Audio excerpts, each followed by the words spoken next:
the Karim podcast.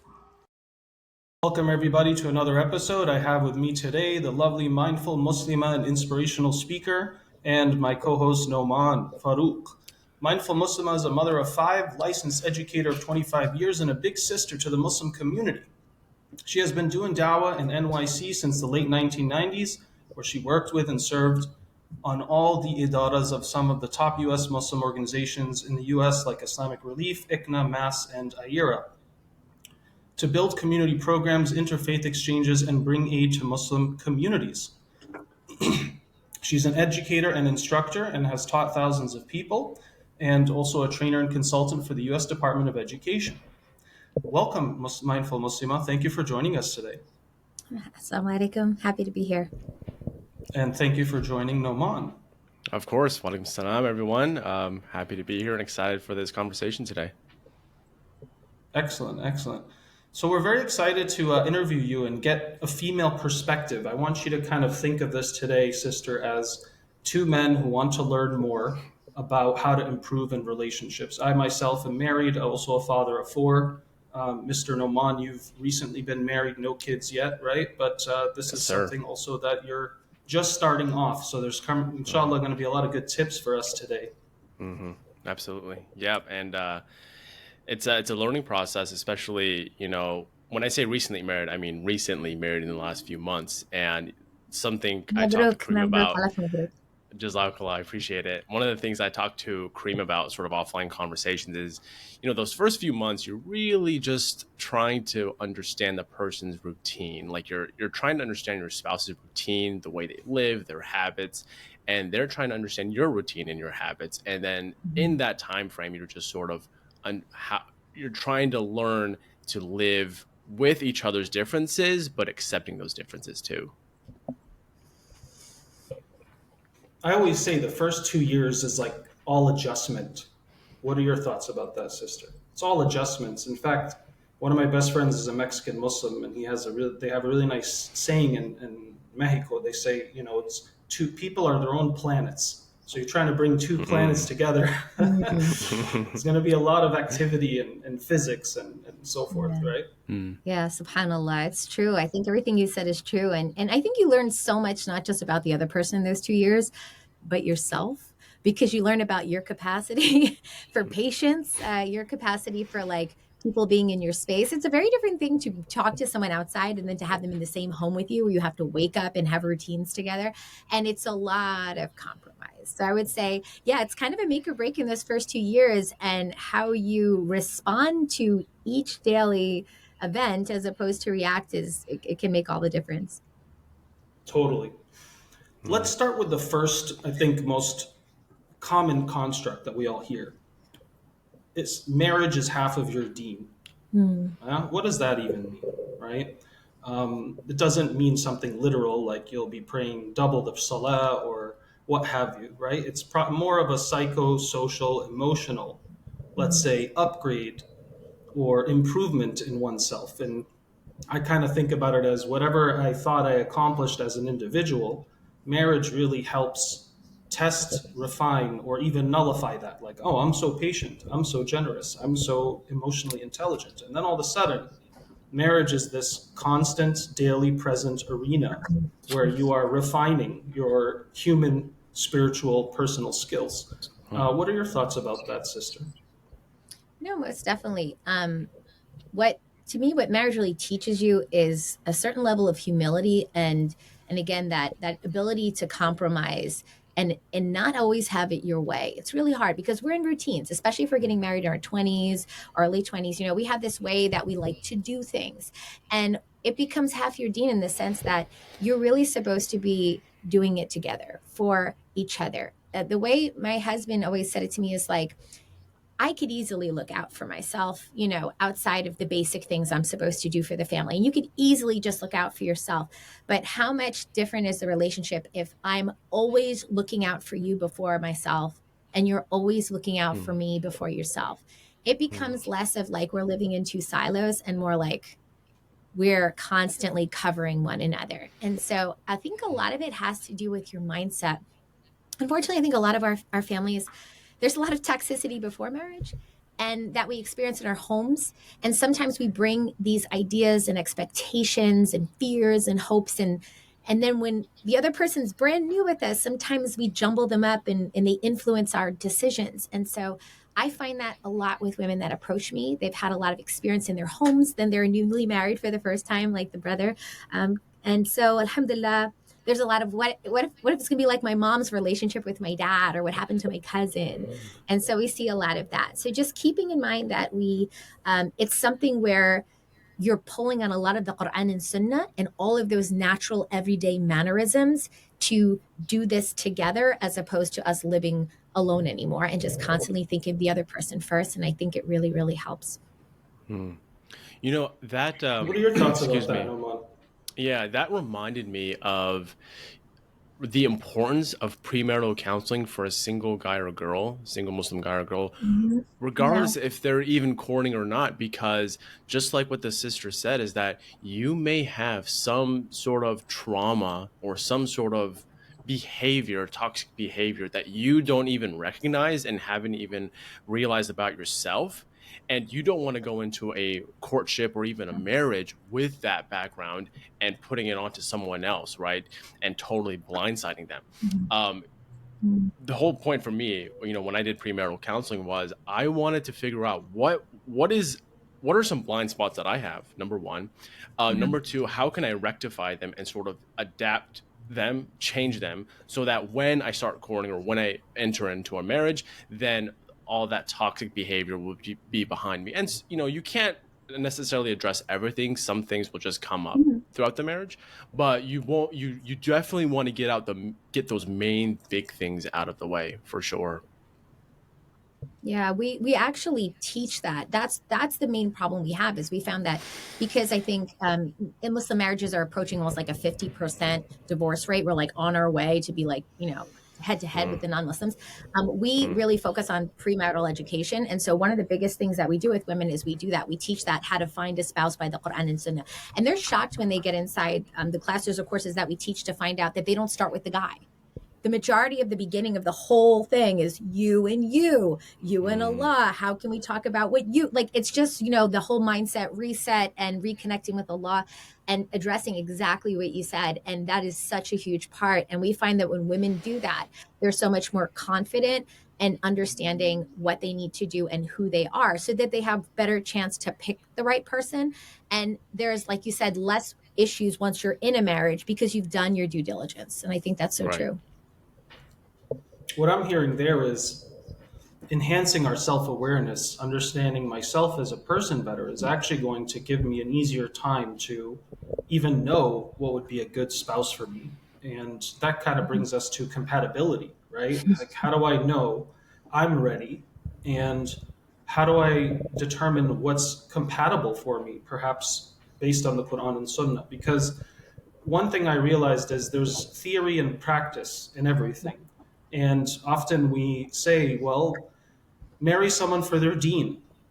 Don't just prioritize their wealth or their beauty or their family status and lineage, like the hadith says, but make sure you marry someone for their deen. But does that hadith exclude the other four? No, not necessarily, right? Right. Perhaps if we only marry someone for their deen, and I remember a brother once consulted with me from Turkey, and he said, look, I'm in a dilemma. I'm talking to the sister. She has really good religion. Her family's waiting for an answer. My family's pushing me to decide, but I am just not attracted to her at all. Should I just marry her because of this hadith? Just marry her for her deen? Yeah. What are your thoughts about that, sister? Yeah, no, the Prophet, peace be upon him, encouraged us to marry people that we're attracted to for the obvious reasons. Because there's all types of fitna that happens after that, all types of challenges, right? Where then now I'm married. I really appreciate this person, but I might find my eyes wandering. I might find myself wanting something else. And that's a very natural human thing. So that's something actually the Prophet, peace be upon him, encouraged. And to your nod about, like, it's not just about religion, we realize that it's really hard because these are kind of fluffy ideas that we're, you know, entertaining, but like, what does that really mean for me? How do I actually figure this stuff out for myself? What we did is we came with like a system. And what I typically tell women is this, and this is something I've done for 20 years. You have to have your top non-negotiables. And I would say what the average person does in the Western world, which is what we've kind of copied a little bit, which is we do that small talk, right? Oh, do you like this? Oh, do you like that? And then we get into deeper and deeper and deeper questions. But by then we're emotionally sucked in. We've also spent a lot of time with that person. We feel like I'm super invested. Now, if I turn back, their family will think this. And so what I suggest is we don't go that route. We start with the non-negotiables first, like the top must-haves, must-not-haves, because it's really easy within a short amount of time to know if they're going to meet them or not. If they don't, you can let them go and you can move on. And why do I say the non-negotiables? Because the average person, when they have these things that are like core, and I'll give you an example in a second, like the core beliefs in yourself, like that are really important to you, we try to be nice and give them up. But later on in marriage, we find those are the stickers. Those are the ones that really get us in the end. I'll give you an example. A sister came to me and she said, I got married and I was trying to be really kind about, issues with my family. But the truth is, it was a non-negotiable for me to not live too far from my mother. Because I want to take care of her, bir walidain, it was important to me. My husband moved me to the other side of the world because of his job. And every day I resent him. I'm so angry. I'm so mad. And it ended up making a huge wedge in their relationship. Another sister said to me, I really wanted to be able to work. He encouraged me not to, but I had gone to medical school. So I want you to imagine I have like all this investment and I just put it down. And now I'm married 19 years in and I want a divorce. It's enough of the fact that I let go of my life. I want me time now. And if I went back with both of those women, I said, I don't think it's that your marriage couldn't have worked. I just think that you never really held on to those non-negotiables as non-negotiables. Like you guys could be really great people, but you forewent like the things that were really important to you. That's a common mistake. So I encourage women to know what those are. He must have this, he must not have that. And the same thing for the guys. And really, if they don't meet those you don't negotiate on. But then there's other things like thicker questions like, hey, do you want to raise your kids and put them to Islamic school? You might want to negotiate those. Or like lighter things like, where do you like to go on weekends? Those are thinner questions. So we tell women, go forward with non-negotiables, then thick questions, then thin, to kind of avoid that whole spiraling into a mess once you're married, if that makes sense. For sure. What are some common non-negotiables you have maybe heard over the years? Like any clustering of certain things, like women want to be able to work or live near their family. Do you have any thoughts about that? Yeah, I would say for women first, the first thing they need to know is actually, before they even construct those, are what are the Islamic boundaries? Because, they could go, I want to work, I want to do this, but they don't really understand like the husband's rights or your rights. So what I suggest to the women is, make sure that you are thinking about basically you understand the husband's rights, your rights, the kids' rights. So when you choose those non-negotiables, they're not selfish and they're not out of alignment with the deen. So for example, and then to be highly specific. So here's another one that happens all the time. It's always a thing with the women and the working and the money, right? So I said to them, okay, when you're asking them about working, did you say anything about pre-children, after children? Because a lot of people make assumptions that you're going to work, but obviously, like the guys say this to them often, and then they're like, how did he not know? Oh, obviously after kids, you're going to stop because you should be home with the kids. And she's like, no, I'll just go get a babysitter. I'll just send them to daycare. And he's like, what? And so also when you're talking about those non-negotiables, get a little bit more hyper specific of what do you mean by that? So what I would say to men is if a woman comes to you in courting and says, I want to be able to work, could you say, oh, I'd love to know more about that. Could you tell me more? Like, just tell me more. And then she'll naturally be like, oh, and what do you think about after we have kids? How do you feel about that? Would you still want to work? Oh, what do you feel about, like, ask those clarifying questions, because otherwise you might find some big surprises. It's often with things like that, about the paying for things. My husband takes care of me. What does that actually mean? Really getting clear about what you're able to do, what you're not able to do. And, everybody having their expectations really clear. And I think that really helps. Right. Yeah, that thinking about that, just piggybacking off of you, sister, is the idea that people want to look for someone who is religious. It's like, well, what does that even mean in the first place? Because everybody's definition of religious is different. Everyone's is, right? And the importance of specifying what exactly you mean by such and such thing, whether it's religious, whether it's being taken care of, whether it's like whatever it is, right? the importance of specifying what that means is so important when you're going through that courtship process, as opposed to just saying vague things as the person you're talking to and just assuming they know what you mean. 100%. And then some women, I asked to them, they say, oh, I want a guy who's religious. I asked them because I do consultation calls. I said, what does that mean to you? They go, well, he has to eat zabiha. I said, that's it. That's it. He has to eat zabiha. That's it. Wow, mashallah. Oh, he should pray. And here's the thing I want to say about that. Having a husband who prays is not a non-negotiable for a woman. That's a non-negotiable for Allah subhanahu wa ta'ala. You actually should not stay in a marriage, according to the scholars, if the spouse is not praying, especially, the men. And so subhanallah, I'm like, sister, this is given. So, there should be those Islamic givens. Like, yeah, we should have a halal lifestyle. There should be givens, and I think we should vocalize those. This is what it means to me, just FYI. But these are my personal non-negotiables. So going back to what Karim said about, like, what are some of those? It is the working. It is where they're allowed to live. It's about, like, if they want to travel. A lot of women are asking about travel, and that's a really tricky one. I wouldn't touch it because it's a lot of fiqh. But, like, what everyone is comfortable with. What if this happens? A lot of women are getting into marriages, especially reverts. I think they call me and they say, well, he told me in the beginning I'm going to be paying for half, or I'm going to be paying for most because he's trying to build a business. And then when he's done, he'll help me out and then we'll, like, change roles. So there's a lot of things going on out there in our community. So I think really we have to be clear for ourselves first, Islamically, what is allowed, clear with one another. And then what we also stumble upon is when the women are doing this clarity checking, they have the families in the house telling them, why are you asking him so many questions? You're going to run him away. Just say yes, yes, yes. So then we have the old cultural standards of those families too. And the women say, is it bad for me to ask questions? My mom said, stop. So there's all these other cultural nuances as well. So true. So this brings up for me roles, rights, responsibility topic, right? What are a man's rights in a marriage that you typically try to educate Muslim women around, and vice versa, men's rights, responsibilities towards a woman? Yeah, that's really interesting to talk about with women. It's really hard because of the onset of feminism, as we know. And when I used to talk to women, I'm not even joking, 10 years ago, it was so much easier to have this conversation. Now I have to really tiptoe gingerly. I have to say everything with a lot of, like, finesse before, because we've been so inundated with the fact that we have to be equal to men. And we have to show who we are and all this stuff, which means where before there would naturally be one captain of the ship, now we're competing for the role at most of the time. And so that's really hard for women. They don't understand why they have to do certain things. They obey. have to. I approach with understanding. They love that word, obey. Sorry. Yeah, I know.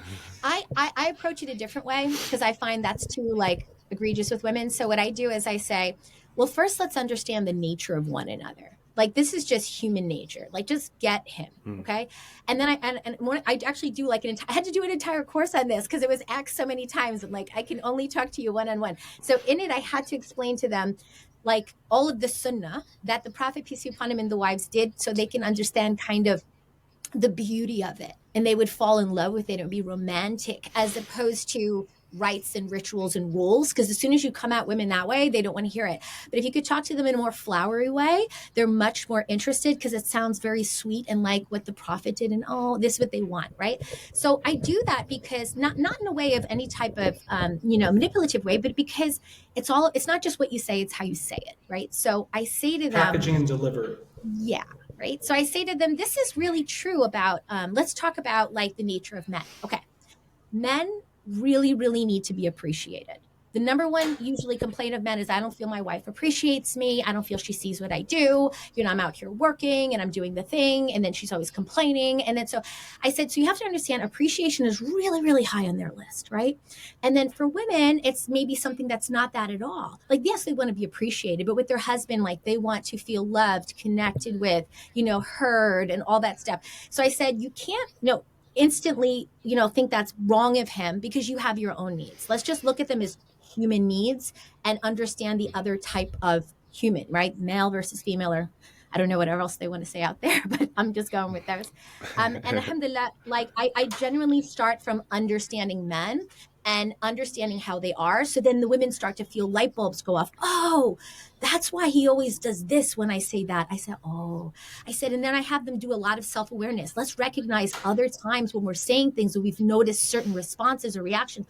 Oh yeah, he's always upset when so then I teach them a different way to talk to their husband. Like, let me give you an example. Maybe this sounds familiar to you. When you want your husband to help you, you could easily tell him, hey, you never help me. Don't you see me doing everything? I'm doing everything. I work too. And you could start, and you could be really, that might be true. But a man instantly is like, whoa, you're attacking me. I feel attacked, right? And that is only going to give him a response the woman doesn't want. She wants him to empathize. Oh, you're right. It's hard for you. Let me help you. But that's not what he's going to do. He's going to be like, oh, you're not realizing all I do. I do a lot. You're attacking me.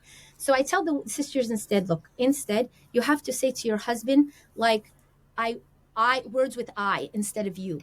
I really love when you helped me the other day. And I felt like it was so hard for me at work, but I came home and you really understood me. I really want to tell you I love that. And I would love if you could help me just a little bit more with this or this, because it really, really touched me. If a woman says like that, the husband, he's not going to be so taken back, So I teach them how to talk differently. I teach them how to understand him. And then when they learn that it's not just him, they can change the dynamic. They start to become more self-aware, and you find the issues less and less. So again, we start with me instead of the other person most of the time. That's the approach I try to help women with. Love it. I'm hearing you say we have to recognize when we're using criticism statements like you and always and never, and it feels like an attack, and that can go both ways. Yeah. Using I feel statements, and something that I've coined myself is positive packaging or packaging with ihsan. I would love it if insert need or request. It's so wonderful when you do this, or I really appreciate it when you can help me around the house. I trust that you can do that with me this Friday before your mom comes for dinner. There's so many ways you can set things up and kind of harness the inner good and love that the person actually has for you, right? And that's a big thing. Another point that I feel like you were saying is commonly what I hear from gentlemen is, women do want to feel more of that love, affection, connection.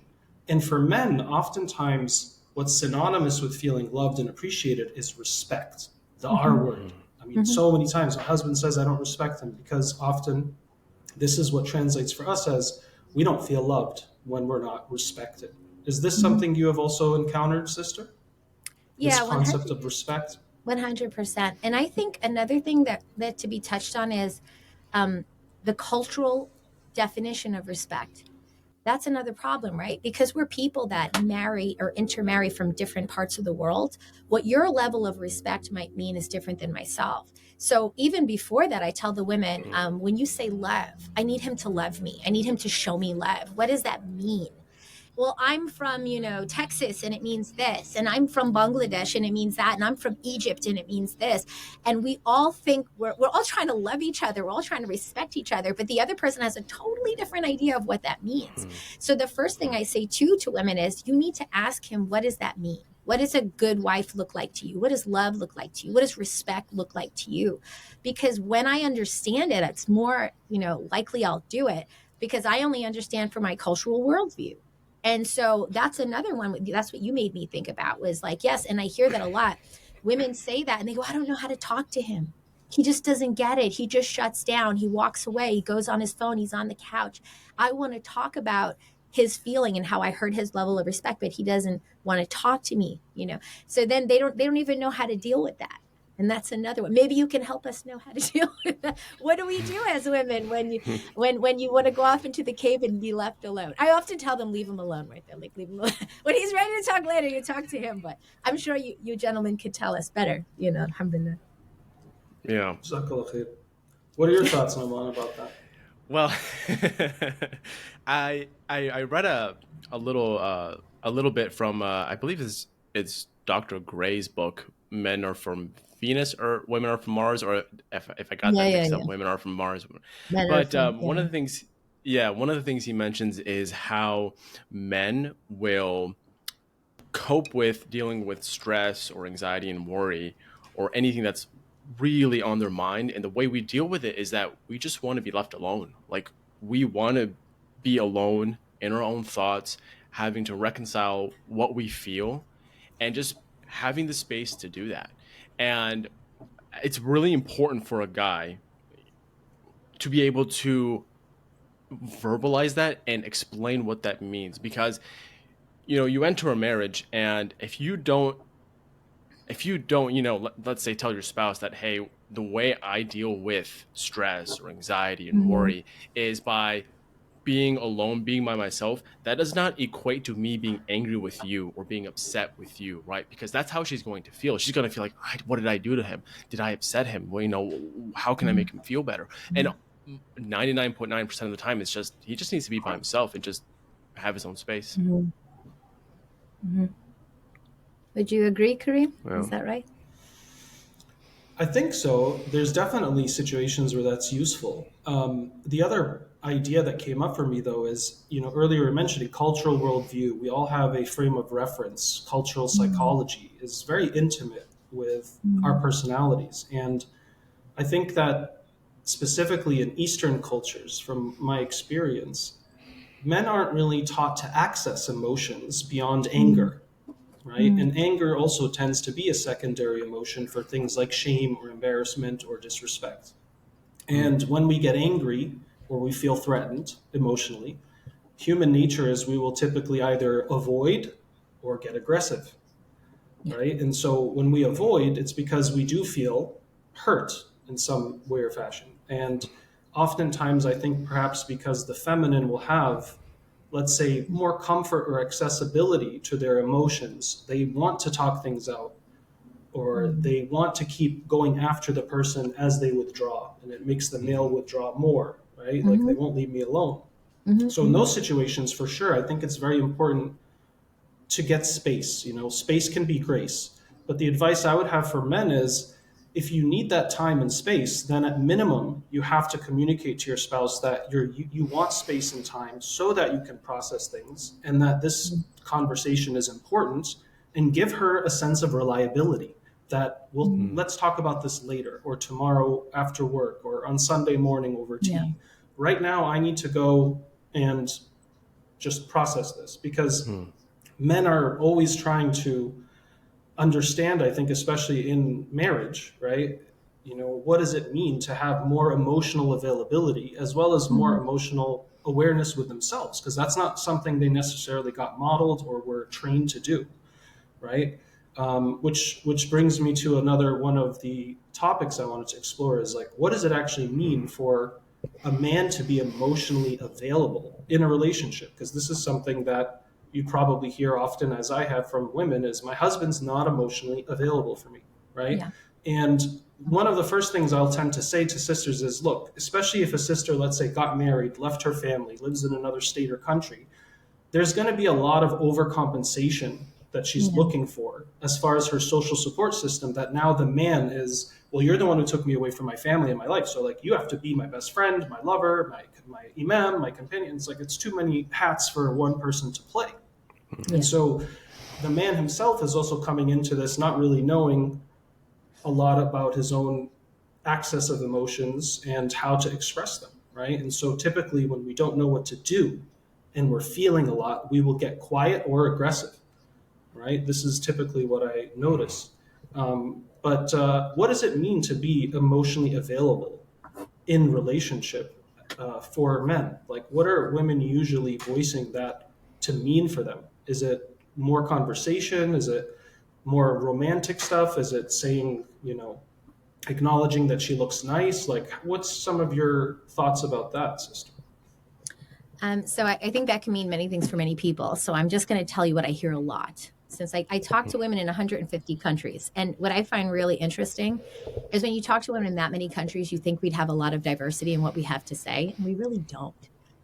Women still have the same needs, doesn't matter. They might approach them differently, or think about them differently, or frame them differently, but it's basic things. And like when you were talking before, it had me thinking about the fact that with this, how women need to resolve things. So in terms of it being emotionally available, I love what you said about the fact that like he could do that. He could go in his cave, but it would be better if he was doing that and then also expressing to her, we're still going to resolve that later. See, that's then you've met your need, you've met her need, which is she just wants to know that we're going to eventually talk about this because it burns me to see it just left like this. That makes it fester for women. And then they start to trail off in their mind about what it could really mean. And this is where they go down deep, dark rabbit holes about making a lot of assumptions. And I think we all do this, not just women, but like this is something I tell women about that self-awareness piece, be really careful. And so they can start to say, well, it's because I'm not pretty enough. He doesn't love me. It's because I didn't do that the other day. And they start to go into other things that might have nothing to do with it for the husband. So in terms of being emotional available, I think, yes, just communicating what's going on in you without going too deep. And maybe you'll have some like buzzwords in your house. I was watching this really funny, I don't know, it was like a TikTok or something. I don't watch TikTok too much, but it flashed across my screen. And it was a comedian making a joke about how when you want to talk to women, you want to say one thing, just like one thing, and they'll say like a paragraph back, and then you'll say one thing, and they'll say like a paragraph. So if you're texting, they're just like, he was just like, oh, how was your day today? And he just wants you to be like, oh, it was good, or how was it? Instead, she was like, oh, first I went to Target and I got this special tea, and then I saw a lady in line and she asked me about my Pilates pants, and he's going on and on about how like women just want to tell you every detail. And he said, I wish they had this thing where I could just press it and I could just say one word, but it would give her whatever she needed back from me, which was like, oh my gosh, I love when you talk about that tea. That's my favorite tea too. Like the woman needs to feel engaged. So women love to have you interested in what interests them. I get that is not always the case because we could talk about things, but just giving them a space once in a while to acknowledge like, oh, you're really into organizing cabinets right now. That's so great. Like whatever they're finding on Pinterest or whatever, they just want to feel like valued and they want to feel heard. And they often just want to feel like you're emotionally available in terms of like if they want to talk about something. I understand women have this need to resolve everything for men, and men don't need them to resolve their problems. They have a problem at work. What's wrong, honey? Oh, I have a problem. She wants to sit and fix it for you, with you. And you're like, I just don't need that right now. And women don't get that. So I try to help them understand that too. He might just need you to be comforting. He might need you to be like less irritating that day because there was already irritated about something else. That's your way of helping, like help a different way. He might not need that from you. So understanding that like your way of solving things before when you were single is maybe not the way of you solving things now. Maybe you need to understand what he needs. And so clarifying that. And the way you can do this and pick up on it is there's one thing that I talk to women about a lot. It's called bids. There's a lot of silent bids that happen between husbands and wives. And when you ignore those bids for a long amount of time, that's when you get the rift in a marriage. That's when you get the big resentment, right? And so here's one example of one that I see happen often that I tell women, and I've experienced myself. So I'll give you like from my own personal life. So my husband is the garbage guy in the house. He does the garbage. He takes the garbage out. I pretty much clean, my own fair share of all the things in the house. But that's the one thing I said, heavy lifting and things. We made an agreement. See, right in the beginning of the marriage, this is what I do. This is what you do. And for both of us. And so he knows. So that day he was having a really bad day. He opens the door. His shoulders are down. So here's the bid, right? I'm like, he lets out the sigh and he trods in the door. And he sees the garbage is full and he's like, oh. And then he goes to open the garbage and I put my hand on his shoulder and I say, hey, looks like you're having a hard day today. You know what? Let me do the garbage. It's okay. Just go take a shower, do whatever you want to do. That's me acknowledging his silent bid for emotional understanding. Like you are having something right now and here's my silent level of support. Another day, my husband came in and he opens the door and he was in a great mood and he was like, hey, how was your day? And I'm there with the kids and everything's all over the place and the kid, one's pulling me over here, over there. And I'm just like, I don't know. And he walked over to me and he was like, it looks like an Uber Eats day, right? I don't think you should cook today. Like, it looks like we have a lot to do already. Like, I got it. Kebab. Okay, great. And that was it. And this is what keeps our marriage healthy. We recognize the other person. I don't go, oh my gosh, look at my day. How could you ask me to cook right now? He acknowledges me and I acknowledge him. And the bid piece is huge. And the minute I say that to women, they're like, oh, I did that just this morning. Like they're not even aware. So, this is really helpful too. And it's just small levels of mercy. that's really, if we could inject more mercy in our marriages, I think it's helpful. Love that. I have a question. Something that just came up just now, and it's a question for both you and for you, sister, and for Karim. So, how does a man allow himself to be vulnerable in that situation during that silent bid, where he, on one hand, he's having a hard day, right? It's just not his day, right? So much happened in the week that didn't go his way, and he wants to be able to just vent out to his wife, like, hey, this happened at work, this has been happening the last week. But on the other hand, he also feels that if he does that, if he allows himself to be vulnerable, he is not upholding his duty as a man, if that makes sense. And so how can a man allow himself to be vulnerable in that situation? I think you're first, Karim. Then I will try my best to follow you. Yeah, thanks for that question. So first of all, I think I love this concept of bids. It's also something that I've been able to resonate with in my own relationship, as well as a discussion with others. And often I've said conflicts, resentment, disconnect are often bids for love and connection gone south or sour or unacknowledged. And so this kind of awareness of what's going on for people is really useful, right? To step up and be able to feel or see or observe something. And so that same scenario of like, dude, today's a day I don't want, my wife is just not going to cook. Let me offer, we're going to order food, because you can tell like, what's going on here, right? The question that you brought up, I think for men, this idea of vulnerability can be sometimes synonymous with weakness, or it's just not manly. And sometimes I'll try to tell men to reframe the concept of vulnerability with the very definition of it, of what it is, which is, well, try just being more honest about where you're at, what you're feeling, right?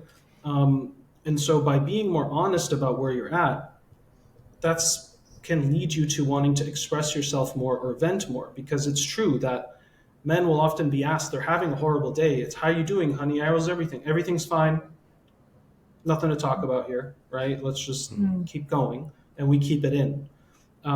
Versus, why not vent it out? Well, it's like, well, I don't want to vent to my wife. I don't know. That's not going to make me look good as a man or look like I need something. But subhanAllah, by definition, a human being is a creature in need, right? Constantly. And so this is just another avenue that we can harness in our relationships by being more vulnerable. Is about being more honest or expressing where we're at and what we need. And so if that means like, look, I am just having a really crummy day. I don't know if I'm feeling I can tuck in the kids tonight, because that's maybe a routine the person does.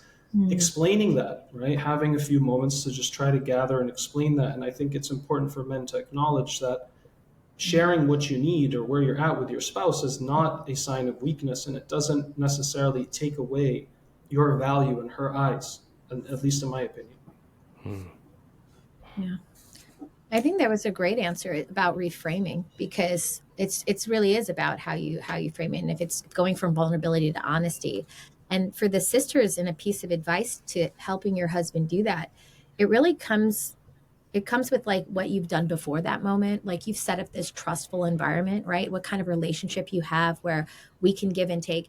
And what I found, because I have a husband that's very cultural, if I could be fair, and so he's very Western, but he's also very not. So like Karim said, it's a lot of unlearning and learning. The way we do it, my husband and I, is we look at it as like, we both come from cultures that might not have had all the Islamic influences. So we always just remind each other, well, how did the Prophet, peace be upon him, handle this and this? And if we don't know, we encourage one another to learn. So like, for example, I think about how the Prophet, peace be upon him, he went into the lap of Mother Khadija radiallahu anha, and he cried. He didn't just like share, he sobbed profusely in her lap. And what was her response to him? So I look at that as like role model moments. She wasn't like, oh, men don't cry. Like, what is this? She wasn't, she wasn't like that. She said words of encouragement to him at that moment. But in order for him to have cried in her lap, she had to have created that space for him to feel safe. not that, we all have to cry to express ourselves, but like, that is the thing, is she made him feel like unconditionally loved. So he could open up in that space. So are we doing that for our spouses? Do we make our love conditional?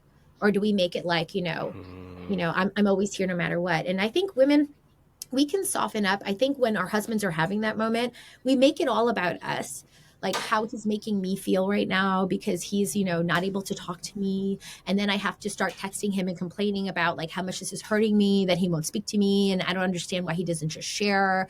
I share with him. And we make it very like egotistically, and men might do the same. I'm just talking about like what I hear women say.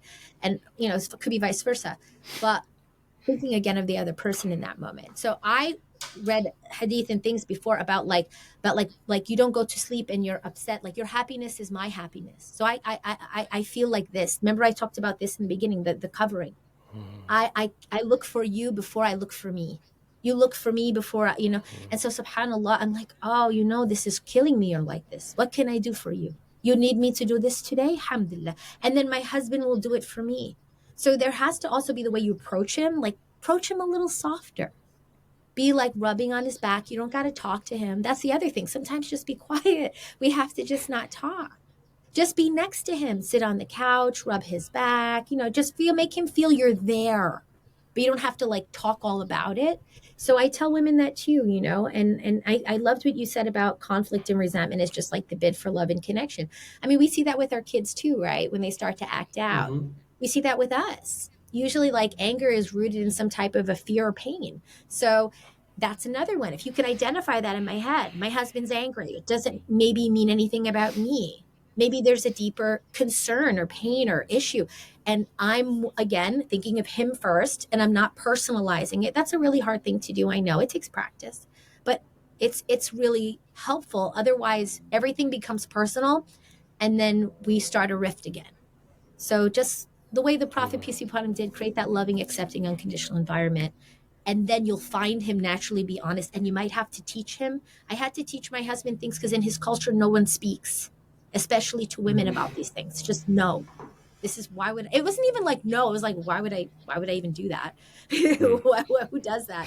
And I had to be like, no, the Islam. And then we both channeled towards Islam. And we use that as our model instead of our cultural, conundrums that we had. Right. So using the Quran and Sunnah, the Islamic tradition, as a standard is a good way to help us, let's say, filter through some of these cultural framings that we may have to also unlearn. Yeah. Both of us. Right. And, earlier you were saying sometimes women want to problem solve. I hear that actually a lot in the other direction too, especially guys that are engineers. And the wife just wants to vent and get acknowledgement or validation, and we want to problem solve. So it's interesting that you mentioned this going the other direction. Yeah, I mean, we do want them to we want them mostly to listen. See, I'm a little bit different. I'm really about solving more than venting, but I know a lot of women are that way. They just feel like you're not acknowledging my pain in the process. Like they want the empathy first. Maybe if you empathize with them and you hear them, then they're open to the problem solving. I think they could get both. But if the men just come at the problem solving first, they're like, you're not getting it. I'm in pain. And like, they want I acknowledge you're in pain. And men are like, what's the problem? If you just solve the problem, you won't be in pain. Why are we going through it's the logic of it. So just acknowledging what the other person needs. Remember, it's about the understanding how they're framed and they're built. And then you could do your problem solving if it's accepted. I don't know if it's accepted.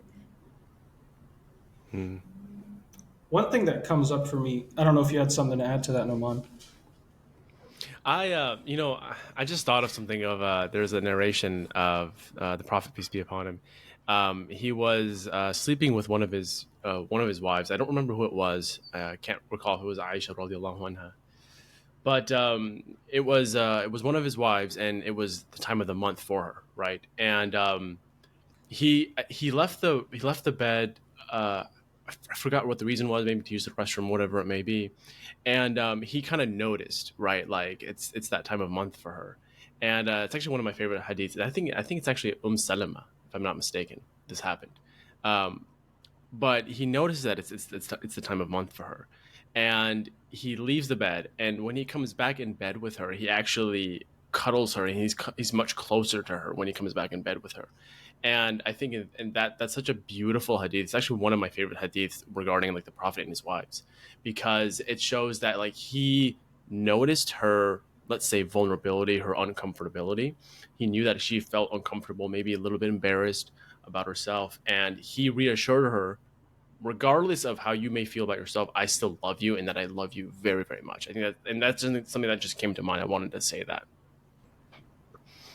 Yeah, I think that's a perfect example of the things we just spoke about. Of the bid, he acknowledged, he saw that was an unspoken hint she gave off, and then he responded with that unconditional love and that need for security. So I think that's that's absolutely beautiful. Obviously, the Prophet, peace be upon him, he's amazing for emotional intelligence, and I feel like the more we are, like that, and able to pick up these cues, and it's really beautiful. I think if there are 10 people in front of him, he will respond to them 10 different ways, because he will just respond to what he's noticing and picking up, and their background and whatever. He's putting all the pieces in context, and that's such a great skill. So absolutely love that. Yeah.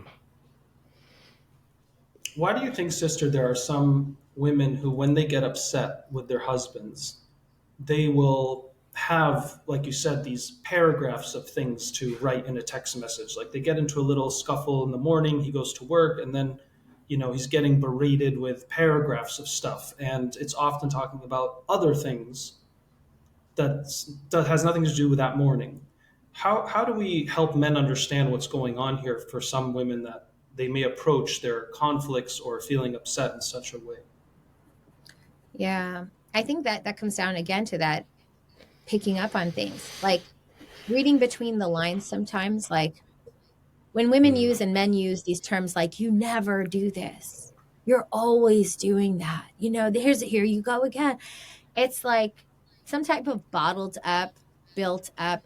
And it's funny, there not every woman actually goes off. A lot of them stay quiet too, and that's like equally not good, because then they, it's good to express ourselves, but I mean, like, I'm talking about the healthy aspect of it, right? So we're going off, right? And we're not supposed to talk when we're angry, but we do, because we're human. But then some women, they keep it bottled. So some women, they call me up and they've had all types of situations. I'm not going to get into it, that things that have happened to them. And I said, well, what do you say to your husband? Nothing.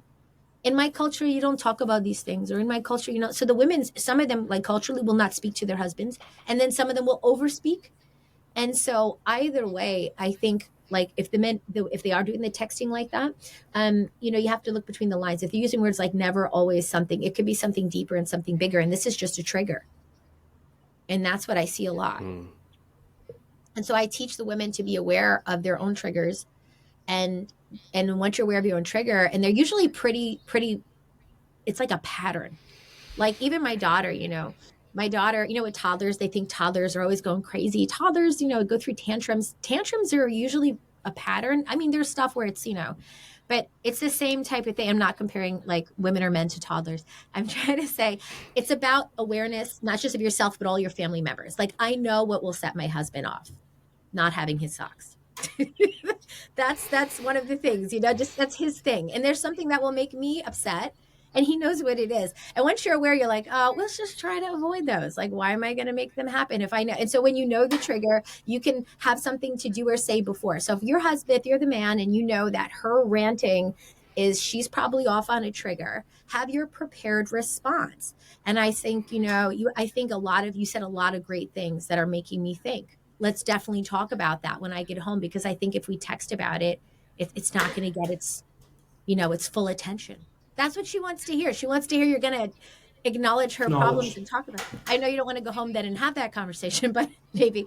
But the point is, otherwise it will be all day while you're at work, right? So you want to just acknowledge it, and also understand that it could be something else. And if you know her trigger is because you haven't spent time with her in a while, or you're always on your phone, or you went to your brother's house, like whatever it is, then just know it could be that, and that could be what needs to be acknowledged, and just knowing each other's boundaries and triggers. Yeah.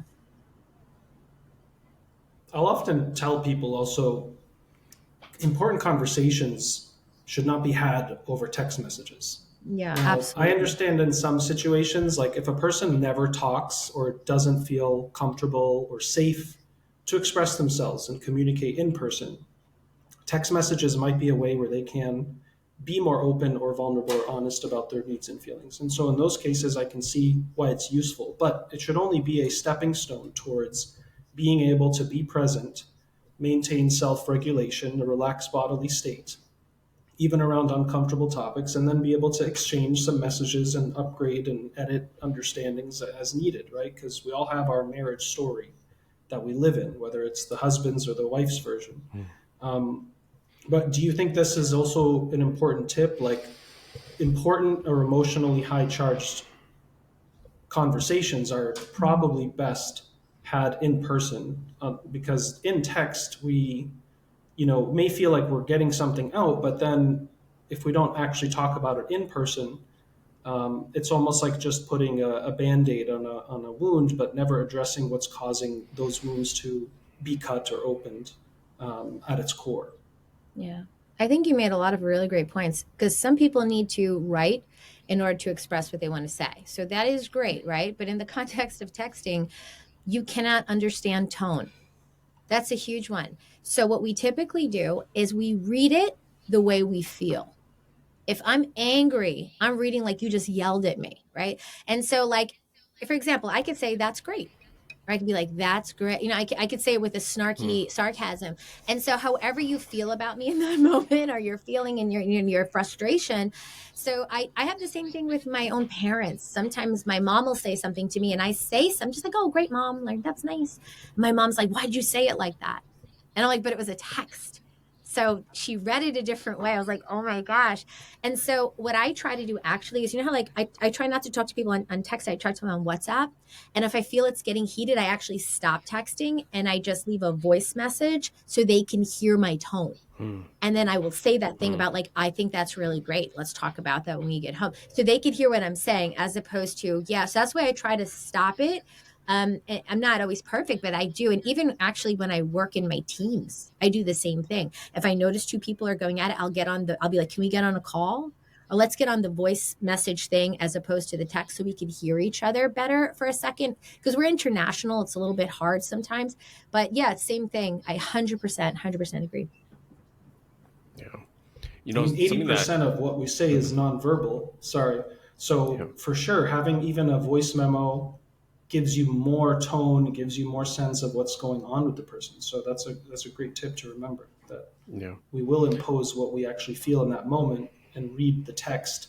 We'll give it our own context rather than being the other person being able to give that context, even if it's in such a situation like a voice memo or even a video. Go ahead, Noaman. Yeah. I wanted to make a quick point here. So first of all, the voice note thing, that's like genius. I don't know why I never think about the voice note thing. Like, it's already there on the iPhone and on WhatsApp, like iMessage. It already exists. But yeah, that's actually a great tip to use the It's voice not because note. I'm brilliant. It's because I've had to use it. It comes, things come at the moment. You're like, oh, I need to stop doing this. So yeah, it's come out of necessity. So. Yeah. I just wanted to make a quick point about the whole, not using text messages to talk about really important issues or things that need to be addressed in a relationship like a marriage, right? And this ties back to an earlier point that we talked about, which is like undoing a lot of these things before marriage even takes place, before the topic or the idea of wanting to get married. Because with a lot of young people, and this is myself included, communicating through text messages is what we've been doing for 10, 15 years. Right. And so we think, oh, when I get into a marriage, if I have a problem, I'll just do the same thing, which actually is not the answer to that. Right. And a lot of this does have to do with certain cultures that we grow up in. Right. Like when we look at our parents, they never, let's say, like, we never learned from them how to have a conversation. Don't use never to address or always. Yeah. Use yet. Well, we didn't learn yet. We didn't learn yet. Right. We didn't learn yet how to address a certain thing without turning it into an argument. Because with certain cultures, there's this idea that if I have to talk about a certain thing, it equals an argument. Therefore, I'm not going to talk about it. And we sort of pick up on that as children. and we grew up with that same mentality, and then we approach the marriage in that same manner, which is like, well, I don't want to talk about it because if I do, I'm just going to start arguing, right? And that's why this undoing before marriage is so important. Just learning how to communicate, using your family as a way to practice this, right? Like having to sit down and talk with your mother, your father, your brother, or your sister, and using this as a mode of practice to prepare you for marriage. I love that you said that too. And what you could add to that only is like, and when you're practicing with them, don't expect good things. Like this is your moment to expect someone's going to come back and say something hurtful. And it happens because if you're talking to someone in a culture where you're trying to undo, and you're talking to that same group of people, it's better for you to, like I said, depersonalize every situation. So what I say to women is, because like they have a lot of hurtful things they always tell me about, well, my parents this, and I don't know how to have a healthy marriage. Exactly what you said. I don't know how to talk to people because this is how my mother and father spoke. And I said, but most of it comes first before their husband, like their own hurt with themselves, with their parents. So I tell them it's like this. I have a situation with certain family members where I actually tried to go to therapy with them because I realized if I'm talking, they're not listening. We need a third party, and we didn't have a situation where you could bring like in a sheikh or something like that. So they were open to this type of a therapeutic thing. I was like, great, let's just do anything. And shortly after, maybe just a couple weeks of being with that person, they stopped the sessions. And I said to them, excuse me, we didn't resolve it. Why did you stop the sessions? And I don't know why they said this to me, because I don't think maybe it's something they would have normally say to like a client, quote unquote, is they said, well, I'm just going to be honest with you. That family member is not changing. So you have one of two things. Either you cut them off, and they were a non-Muslim at the time, so we know we don't cut kinship. They said, yeah, you cut them off, you accept that's who they are, and you just live with it. And that was hard for me. That was like a small death. I said to myself, oh my gosh, this person is never going to be who I need them to be. And they're my family and I love them. And that was really hard. But then after I did, I said, okay, so all I'm going to do is every time they say something harsh to me back, I'm going to say, well, that's their story and that's their perspective. And maybe they don't have the tools to respond to me the way I need them to. So it's likewise with our spouses, there has to be a level of mercy because maybe they were not given the tools to respond and communicate well. So instead of making it a personal vendetta, like, oh my gosh, they don't care about me, again, the me, it's, well, maybe I have to model it for them. A lot of times I'm modeling in the house for all different family members because no one taught them, and I'm not in a position where they maybe want me to teach them, or sometimes they are open to it. Either way, I'm trying to model it by changing myself first. And then I'm also not taking everything personal because I realize that that's their perspective. It doesn't mean it's the truth. Maybe I'll look into it, I'll consider it, but I don't feel like, attacked by it. And maybe they don't have the tools to do what I need them to do. So it depersonalizes the situation. And now I could look at what's really happening because I've taken the emotional aspect out of it for a moment so I could have that clarity of thought. And that's what you made me think about, like that need for us to do that more in our own families in a healthy way, and then with our spouses. It's very insightful, like this idea of, I've said this before, don't take everything so personally when it comes to marriage counseling, right? And there's sometimes this competitiveness between husband and wife around who's hurt who more. Or if I point out something, well, you have done this, and well, that's because of this. Why do you think people get stuck in that loop of competitiveness or, ego battles? And we don't actually want to make each other feel better. We just want to keep proving how, well, you've also hurt me too. Now, I know this, of course, may connect to past trauma or family modeling or lack of, but if someone's in this cycle, like what's one of the ways to try to stop this pattern from reoccurring?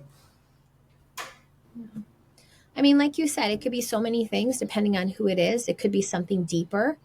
But if we just talk about the relationship aspect of it, the thing is this, again, if I'm always looking at what someone else did to me and I'm not looking at my piece, what I try to tell myself every morning is my job every day, literally, as I live and breathe, is to give everybody their haqq. That's my job. I have to give everybody their rights. Why? Whoa, that's like, what are you serving everyone else? You're like the slave to everyone else? No, I'm the slave to Allah subhanahu wa ta'ala. And if I am the person who dies tomorrow, you know what Allah will ask me about? Did you give them their haqq? Did you give them their rights? He will not ask me about my rights. He will ask those people when they die, and they will be in a lot of trouble. So I let Allah do his piece and I let me do my piece. And it's not that I let them get off the hook. It's just that I, instead of focusing always of what I am not given and I've been cheated on or I've been harmed on, before I can even go there, to be fair, Islamically, I have to first correct myself. So if I do that and I say, well, my husband's really mad at me lately because of A, B, C, D, or he's not giving me what I need, I have to say, well, did I actually give him what he needs, to be fair? Before I can be the hypocrite and open my mouth, am I doing my piece? Because I don't want to be a munafiq. And so I try to do for my husband first. Then if my husband is still being whatever or whatever, or the husband to the wife like this, then, I will say something. And it's not that I'm saying you wait for these moments. I'm just saying on a regular daily basis, I'm self-checking in to try not to be that person, because Islamically, this is just all a test. If we pull back away from the emotional pieces, like it's really just all an it's our ibtila every day, every moment, the way we deal with our kids, our spouse, it's just another test. Are you going to do the right thing? Maybe Allah gave me this so I can be elevated, or maybe he did it as a punishment. Either way, it is to be received well, because Allah is al-adl, he's the most just. So if he did it, I deserved it. I probably did something. Now I'm even, and now I don't carry that with me. Hopefully I go to Jannah. May Allah give all of us Jannah. I mean, Rabbil Alameen. Right. But the thing about the bitterness is, yes, you can talk to your husband how you feel and this, but we have to do a lot of self-awareness first. And a lot of what I do, because I make journals. I actually had to create these for women because they were going and buying like non-Muslim ones. And I do it. And I actually have things on my podcast where I teach women, take 5 minutes every morning to self-check in. And I have a methodology. I call it the 4-point method. And they do those methods and they pivot from being negative to positive. If you self-checked in, now you're ready to face the world. You've filled your little cup and you go out. And then I have that's just like one journal. Then I have a totally different journal that's not about self-checking in. That's about let me look at all the things inside of me that have been festering.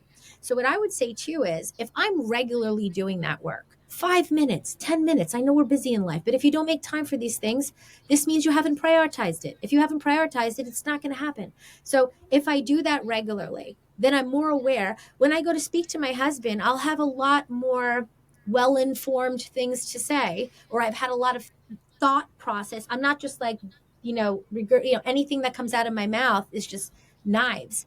And so I think each of us, Allah subhanahu wa ta'ala says tadabbur, reflect on why you're here. Reflect on the sky.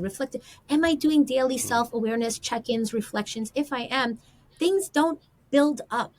And, if we can look at each other, and when my wife starts crying or my husband starts getting angry, I can look past that. Usually what I do is I slow down and I go, what's really happening? In my head, that's what I'm saying.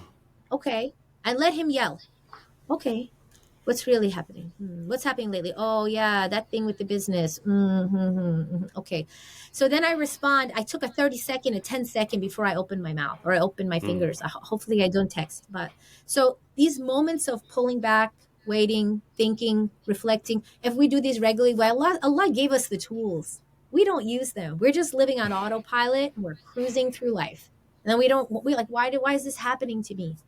So I feel like if we use those tools more practically, and for me, just so you know, women get this stuff, men get this stuff, but then like tomorrow, right after you close the podcast, they're like, how do I actually do that? That's why literally, because I'm an educator in my background, that's why I started my podcast and everything. I had to literally make, first you do this, step one. I had to write it on books. I had to give them courses. I had to give them classes, because I don't like to talk fluff and stuff. I want to talk about practicality. Transference is the hardest piece. It's really easy to watch YouTube videos and Instagrams and things. And like, how do I actually implement that? They don't know. So I find that when I gave them these things, they feel they have more success because they're able to do it in a more handheld way. I was shocked how much women want hand holding. I don't know about men. You guys can tell me, but like, they're like, oh, that's great. But how do I do that? And then I'll explain the concept and I think we're good. They're not. They said, no, I want to know which one first? And then second, and like I literally had to do that. And I had to ask myself, I had to debunk myself. Okay, so like, what am I doing in that moment when that worked for me? I had to like backward design and then create these. All my resources are originally created for that reason. It was all in 20 years of seeing that. But a lot of people want the step-by-steps because they don't understand how to do what you just asked me, Karim. They don't understand like how, okay, I do this, but then like how? It's not easy. It's an unlearning and relearning, like we said. Yeah. Right. I think the lack of access of tools on learning these things is an integral part as well. There was a study that was done, and this is mentioned in Dr. Warren Farrell's book, The Boy Crisis, where he talks about how there's a study that was done to measure men's empathy versus women's empathy. And the study was, they gave men tools to identify empathy, and they gave women tools to identify empathy. And the really, really cool thing about this study, the conclusion was that men were able to be as empathetic as women when they were given the tools to be empathetic. So the idea is men know how to be, we know how to be empathetic if we're given the tools to be empathetic. We just have to be given those tools, right? And I think that lack of access to those tools is what often causes us to be like, well, I don't know what to do. I don't know how to start. I don't know what direction to take. Yeah, I think that's so true. And it's funny because I was thinking about, as you're saying that, I'm thinking about my situation with my son. My son is 12, so he's going to be a man, inshallah ta'ala.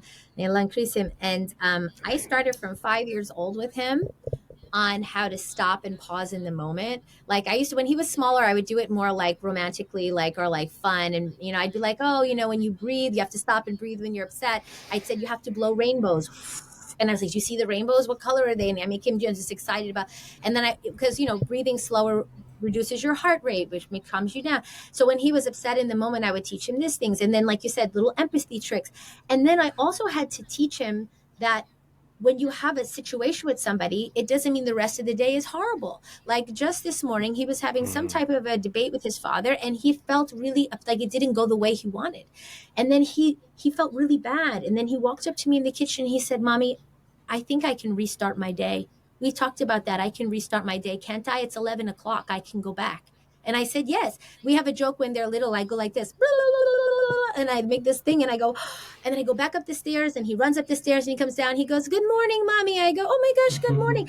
And this whole concept of like, now I'm married, it sucks forever. Oh, now the day went bad. The day's bad forever. Like we do all these like very crazy things with our negative thinking. So I even taught my kids. So I would encourage, as we're talking about this, to teach your children these concepts from very small. And that way I taught them like, this is the way you respond to challenge. And I had to model it, which is also not fun because like, oh, I have to be the life coach for my child. And that's really hard every day because we have our own emotions. So even with your marriage, your kids are watching. I had a woman the other day call me up.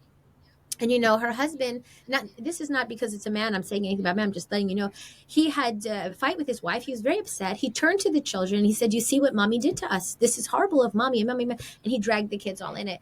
And she was not mad at him at all. She said, oh, I'm a horrible person. All the kids hate me in the house now. The husband hates me. I'm ostracized. I'm in the room alone now. I said, what happened here?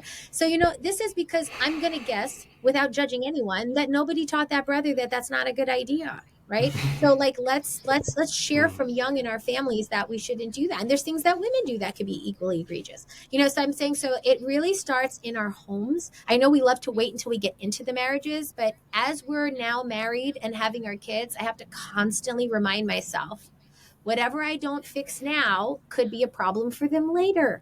So let me fix myself first. I'm constantly thinking of accountability to Allah subhanahu wa ta'ala. It's a scary thing, but it's also beautiful.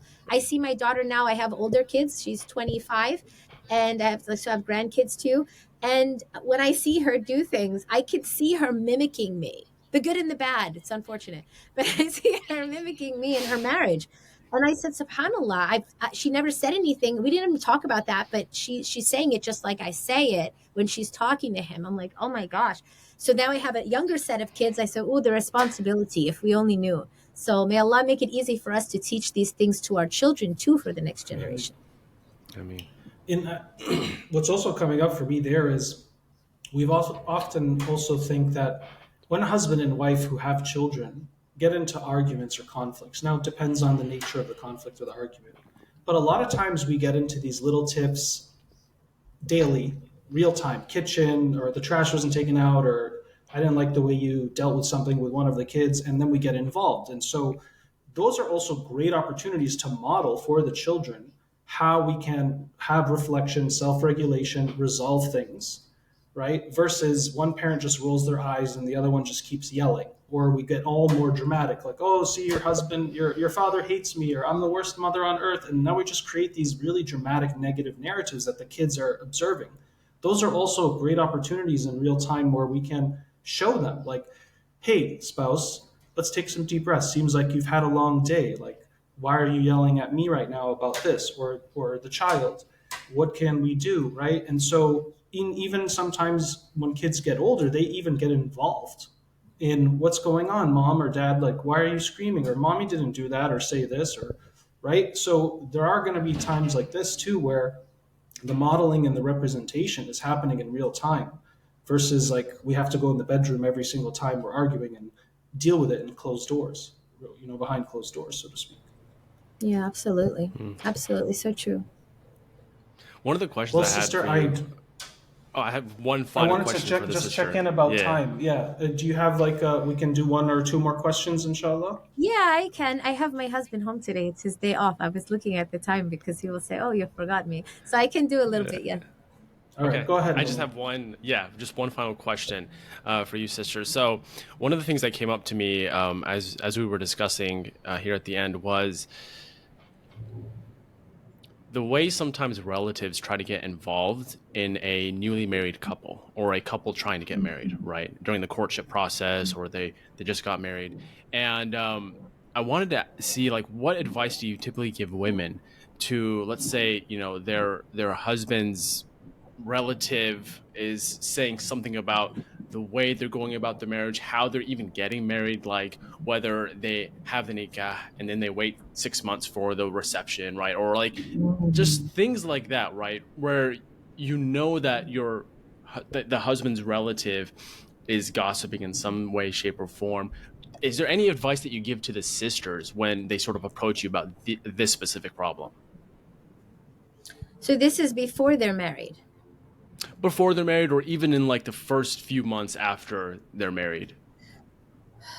Yeah, this is really big. I get this a lot in terms of the pre-stuff. Because, okay, so we teach women the before marriage and the during marriage, how to have a great marriage. But then there's also the before piece, which is the heaviest piece, I think the most important piece. So let me say it like this. When we teach it to women, it's you and him, you and the family, his family, your family, and then all of the like we call that I think we call this like the engagement of everything. I don't mean like engagement, what do you call it? I think rules for engagement we call it, but not like real engagement. We mean like what are the rules about the mahar and can he talk to you and all that stuff like that. So when we get to that piece, I tell the women like this: there's 4 areas you have to know. It's you and yourself, you and him, which is the compatibility and all that stuff. Because once you know your own non-negotiables and you've self-explored and all the stuff we talked about today, then when you go to him, you're coming with a way clearer lens, and then we could knock off people or keep them based on like what's aligned with here because we've done the work.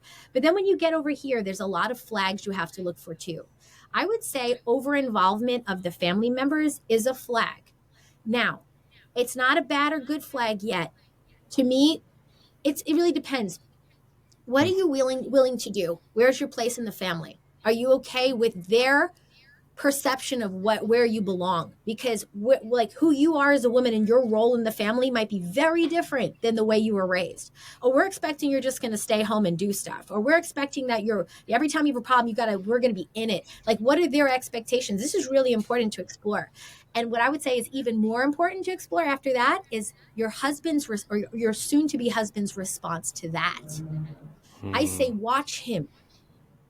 When his mom is ordering him to do stuff, is he like, okay, mom, okay, and then he just does it without any thoughts of his own? Or is he trying to do the Islamic thing, advise his mom, be fair with you? Does he have this ability to teeter between and to create harmonious situations? Because your husband's a pivotal person right now. He's the one between you and the family. If he doesn't know how to give you a voice, give them a voice, give you respect, give them respect, then whatever you're experiencing right now is most likely the same thing you're going to experience when you're married. Ask yourself if you're okay with that. That's what I tell them. Are you okay with that dynamic right now? Most women are like, no, I need him to step up and say, you can't tell my wife that. I said, but maybe he can't. Maybe in his culture, that's not okay. And he's not comfortable. And then it becomes quite the pickle, to be honest, because then the brother has to decide, am I going to follow Islam or I'm going to follow my cultural expectations of my family? And you know how that goes, especially in certain cultures, like, oh, you're a horrible son. You're bad. Look what you did to your mother. You made her cry, you know? But there's got to be this point where you put, like, I tell the girls, you got to put your big girl boots on. Okay. You got to be a woman now. Okay. We're done with the whole, like, you know, like you got to say what you got to say because it's the right thing to do. You got to let it go because it's the right thing to do. You got to go because it's the right thing to do. Like, you have to stop with the whole, like, my parent. That's why I said, again, you have to know all the Islamic rules first. Birru walidain, what does that mean? Does that mean my mother-in-law can get involved with my family at a certain level and I have to put up with it? Actually, no. But your husband is going to be the bigger problem because it's going to wedge you to where you're fighting about her all the time. Not all mother-in-laws are evil. I mean, I'm a mother-in-law. I have to say that. So alhamdulillah, like, you know, I think about that all the time. Oh gosh, I don't want to be the one to make problems. So, you know, I think it's the way you each are going to respond to each other's parents. That's really important. I don't know. What do you feel about that, Kareem? I think those are some really good insights. Definitely, I would love to continue more of these conversations with you in the future. But you're right. I think we have to go from boys becoming men and not being boys anymore, or girls into women. And that does require, as I've said to men specifically who are still kind of mama's boys, I say, look, there's a second umbilical cord that you have to learn to cut, right? Because and this now brings in constructs of, oh, do you you have to obey your parents no matter what? You have to always prioritize other people's needs, and now we're going to get into enmeshment and codependency and all these types of dynamics that exist. But it is true that if we use Islam as our standard, it helps us perhaps transcend some of these cultural chains that aren't always even fitra friendly. Like, we can feel it in our hearts a lot of times, like, this just doesn't feel right, the expectations, the burden, you know, the pressure, but we keep doing it because we've been programmed to, right? And so those things are certainly part of that big learning curve. And I remember a young lady just last year she was saying this, like, I love this guy, he's a great guy, they're planning to get married, but he is still on his mom's leash. And she finds it very challenging to see him as a man that can take care of her if he is still a mama's boy. Let's just be straight, right? So that is something that, you know, some men do go through. And maybe in another show, we can break some of these questions down more, inshallah, because there are so many working parts. But Mindful Muslimah, we really appreciate you coming. We will have your links in our description. Mr. Noaman Farooq, thank you so much for joining. And may Allah bless your work and all of us and our families. And may Allah give benefit to the ummah for those who listen and watch in the future, inshallah. Thank you so much. Jazakumullahu khairan. It was a pleasure. And I'm so happy that you're talking about these topics with your audience. Just honored to be here. Karamakumullah. Coffee with Karim podcast.